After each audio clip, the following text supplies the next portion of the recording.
Raviteja dual రోల్‌లో అనుష్క హీరోయిన్‌గా, SS Rajamouli డైరెక్షన్‌లో వచ్చిన 'విక్రమార్కుడు' రిలీజ్ అయి 18 ఇయర్స్.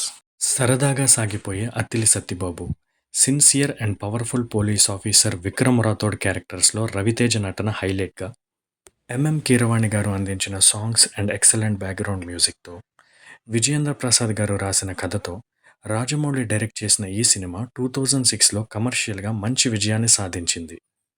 రవితేజ చేసే 'జింతాక్ తాక్' మేనరిజం అప్పట్లో చాలా పాపులర్ అయింది. ఉత్తరాంధ్ర ఏరియాలో ఈ సినిమా చాలా బాగా పెర్ఫార్మ్ చేసింది.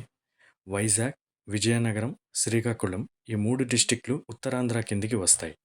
ఉత్తరాంధ్రలో 20 సెంటర్స్‌లో డైరెక్ట్ 50 డేస్, 7 సెంటర్స్‌లో డైరెక్ట్ 100 డేస్ ఆడింది. వైజాగ్ సిటీలో డబుల్ థియేటర్‌లో 100 డేస్ ఆడిన ఫస్ట్ ఫిల్మ్ 'విక్రమార్కుడు'. జ్యోతిలో 118 డేస్, కామేశ్వరిలో 113 days.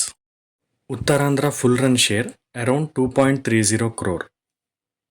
East Godavari main centre రాజమండ్రిలో సైడ్ థియేటర్లో 5 వీక్స్ ఆడిన first film 'Vikramarkudu'. Theatre Ramakrishna. Guntur టౌన్లోని నాస్ డీలక్స్ థియేటర్ని ఏసీ చేశాక రిలీజ్ అయిన ఫస్ట్ ఫిలిం 'విక్రమార్కుడు'. ఈ థియేటర్లో 112 డేస్ రన్ అయింది. విజయవాడ శైలజ థియేటర్లో 100 రోజుల పైన. హైదరాబాద్ ఆర్టీసీ క్రాస్ రోడ్స్లోని సుదర్శన్ 70mm లో 119 డేస్, దిల్సుఖ్ నగర్ రాజధాని 70mm లో 111 డేస్. ఇవి కాకుండా వేరే 100 డేస్ సెంటర్స్ కూడా ఉన్నాయి. విక్రమార్కుడికి 89 డేస్ రన్ తర్వాత స్టాలిన్ వల్ల, 96 డేస్ రన్ తర్వాత బాస్ వల్ల స్టేట్లో చాలా సెంటర్స్ పోయాయి. వాటిలో రాజమండ్రి, నెల్లూరు లాంటి మెయిన్ సెంటర్స్ కూడా ఉన్నాయి. విక్రమార్కుడిని కన్నడ, తమిళ్, బెంగాలీ, హిందీ భాషలలో రీమేక్ చేశారు. రెయిన్ ఫైట్లో విలన్స్ అందరినీ చంపేశాక మీసం తిప్పి కత్తి గాల్లోకి విసిరినప్పుడు స్క్రీన్ మీద ఇంటర్వెల్ కార్డ్ పడుతుంది. ఈ సినిమాని నేను సికింద్రాబాద్ ప్రశాంత్ థియేటర్లో చూశాను.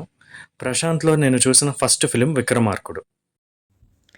ఈ వీడియో మీకు నచ్చినట్లయితే లైక్ చేయండి. ఇటువంటి మరిన్ని వీడియోస్ కోసం సబ్స్క్రైబ్ చేయండి. ఇలాంటి theatre and movie run details అంటే ఇంట్రెస్ట్ ఉన్న మీ ఫ్రెండ్స్తో షేర్ చేయండి.